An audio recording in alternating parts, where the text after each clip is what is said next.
Motion is lotion. Why is motion so good? Because you get the lotion into the joints. What is the lotion that comes into the joints? Blood flow. Why is blood flow so important for the joints? It brings oxygen. It brings nutrients. It brings the healing properties. So the more that you move the joints through full range of motion, the more blood flow you're going to get into the joint, and the more functional you're going to stay as you get older. So work on that, and if you want to come to Naples and work with me, please text me. I can create a custom package for you. Motion is lotion. Absolutely. You got to move and get the blood flow into the joints. Today I'm going to show you a typical workout of what I would do. And I'm covering a little bit of every base here. I'm doing some aerobic exercise, I'm doing some stretching, and I'm doing some resistance training. 6 different exercises I'm doing. First of all, I start off on the trampoline. The mini trampoline is an excellent tool. It's a good investment. Helps the lymph system. By that bouncing, you get the lymph system moving. It's the sewer system of our bodies. It helps eliminate toxins. So, excuse me. Today, I usually do anywhere from 6 to 8 full-out 30-second sprints. So I'll sprint as fast as I can for 30 seconds. Then I do a minute and a half of bouncing on the trampoline. Then as soon as that minute and a half is up, boom, I'm right back to 30-second sprint. And I'll do, as I mentioned, 6 to 8 sprints. So the whole trampoline is going to take me, workout is going to take 12 to 16 minutes. Then I'm going to do some resistance training. I'm going to do the chest, I'm going to do flies, and I'm going to do incline dumbbell presses. 3 sets, and every set is a minimum of 45 seconds. Minimum. You've got to keep the muscles under tension for a minimum of 45 seconds to get the gains. So that's what you want. Then the stretches, I'm going to do a pigeon, which is a hip stretch, a hip opener. And I'm going to do RDLs, which stretch the hamstrings and the glutes. So that's the workout for today, 6 different things. And I'll show you a little bit of each one.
Well, I hope you enjoyed that video. Please subscribe to the channel.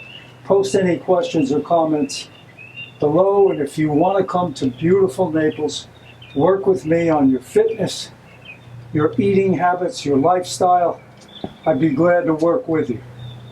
Text me and I will create a custom package just for you. All the best, guys. Have a great one. Make it a great one. And get moving. Adios.